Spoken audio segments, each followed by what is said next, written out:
really tickled me writing this one. This is called A Full English in Scotland. Owen Livesey and I were training partners for 5 years, both living in the full-time setup at Camberley Judo Club. We trained together 3 times a day and travelled around the world for various tournaments and training camps. Liv, as he is known, and I don't speak that often now, but always have a giggle when we do catch up. He's currently up north in Hull with a couple of projects, one being Coulson Gracie Hull. If grappling is your thing, then definitely go and give one of Owen's classes a go. A very high level judo player, wrestled a lot, and is already taking some top scouts in the BJJ world. Liv delivers sessions and the technical aspects of fighting very well too. Owen put a picture up of himself at the final training camp leading into the 2014 Commonwealth Games on Instagram. We had a quick conversation in the comments section that sparked a brilliantly funny memory that I just had to write down. I have literally been creasing over with laughter whilst writing this, so I hope you enjoy it as much as I did. The Instagram conversation went like this. So Owen put a photo of himself up stretching on a judo mat in Castelldefels, Spain, with the comment, Pick 11, 2014, the last training camp of the Commonwealth Prep, Castelldefels, Spain. And I put, prep, didn't need it personally. And Owen replied, that full English was prep if you ask me. So I replied to that, felt so sick in the warm-up, I think I made myself forget all about that. I take it back, was fully prepped. Owen, you can fuck off with that porridge. Me, exclamation marks. 3 lads from Camberley Judo Club represented England at the 2014 Commonwealth Games in Glasgow, Scotland. Ashley Mackenzie at 60 kilos, me at under 73 kilos, and Owen at under 81 kilos. Our head coach at Camberley, Luke Preston, was also one of the Team England's coaches. All 3 of us won gold in what was a brilliant couple of days for us, the club and Team England, as we topped the medal table of the judo and then on to the games as a whole. Ash kick-started it by winning all of his fights in a dominant fashion on the first day of games. Owen, myself and the rest of the middleweights were to compete on day 2. Owen had prepared, as he always did, grafting very hard and professionally. I, on the other hand, had been called up 11 days before, after our friend Ben Fletcher had been ruled out with a knee injury.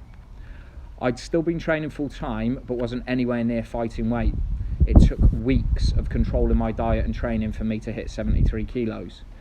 I accepted the offer to compete in Glasgow, actually full of fear, fully aware of what I would need to go through to make the weight. That was hands down the hardest cut and 10 days I've ever endured. I always aimed to make weight as scientifically as I knew how to, but with that little time to do it, I knew I was going to go through hell. The thought that if I didn't fight at the Commonwealth Games after being offered a place on a plate, excuse the food pun, I'd have eaten the plate if I could have, that I would possibly regret it for the rest of my life, and that spurred me on. Make it I did though. Anyone that has made weight will tell you you can get obsessive about certain foods while you're dieting. Bacon was constantly on my mind for that near fortnight. We were at the canteen in the athletes village on the morning of competing, and I had my usual porridge and honey weighed out. I always did that before fighting. I remember looking at it and seeing the fry-ups of all the athletes that were finishing competing.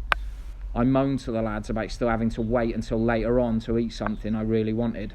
A quick discussion, and that was it. You can fuck off with that porridge. Owen and I were off, locked and loaded with a fry-up each and giggling like a pair of schoolgirls, talking about getting a full English down us and getting some people banged at the tournament. Really. Eating Scottish square sausages, giving it the big one and calling it a full English. All we needed was a Burberry cap, England football top and a pair of Reebok Classics, and we'd have been your stereotypical English lads abroad, 90 miles north of Carlisle. We continued to G each other up on the bus ride from the village to the stadium, taking the mick out of everyone that had had their rabbit food brekkie and how so-and-so was getting battered when we got hold of them. We both loved competing and were absolutely buzzing as we got ready to warm up, both keen to get stuck in. We started with some mobility, running to get the metabolic system fired, and then kits on for some judo drills and warm-up sparring. We were both a little quieter than normal as we started the drills. I felt sluggish, bloated, and all-round horrendous. "How you feeling?" I said to Owen. "Sick as fuck," he said. Laughing again, we cracked on and got the warm-up done. I clung on like hell and scraped through the first couple of fights. The thousands of British fans in the stadium going mental helped me get through. I literally felt like I was an inch from death. In the second fight, I was down until the last 20 seconds. I had one thought along the lines of, shouldn't have had that bastard Fryer, as it felt like the fight was slipping away from me. I kept the pressure on and put my Aussie opponent away in the dying exchange of the match. Owen was lamping people. One of us would come back out of the tunnel from the stadium into the Raw Nut room, and we'd look at each other, give the thumbs up as if to say, yeah, won that one. Next thing you know, 4 fights won each, and we're both in the final. It was announced that the final block of fights was going to be in 5 hours' time, as the BBC were broadcasting them live in the evening. That suited me perfectly. Judo weigh-ins are done a little differently to the other weight-controlled sports. We weigh in at 8 p.m. the night before fighting, the tournament starting at 10 a.m. the next day. An hour before the competition begins, 4 fighters are randomly weight checked, and if they are not within 5% of the weight category, then they are disqualified. For example, for me, fighting at 73 kilos, I would have to be 76.7 or lighter the next morning if checked. This is to prevent MMA-style cuts, putting 10 plus kilos back on after the weigh-in. So for me, the long break up to the final was my first chance to get somewhere near fully replenished after the weight cut. As the TV cameras were on us in the tunnel just before walking into the stadium for the final, I felt my opponent look me up and down. I was massive, and I felt it. I felt so much better than I had earlier in the preliminaries. I kept myself calm, but was completely alert as we walked out. I banged him for a big score in the first exchange and largely controlled the rest of the fight to win. Gold medalist at the Commonwealth Games. 12 days before, I was at a music festival. Owen showed a lot of heart to edge past a very experienced fighter in his final. 2 lads that lived together in a porter cabin next to the judo club found themselves in a car on the way to the BBC headquarters to go live on British TV that night.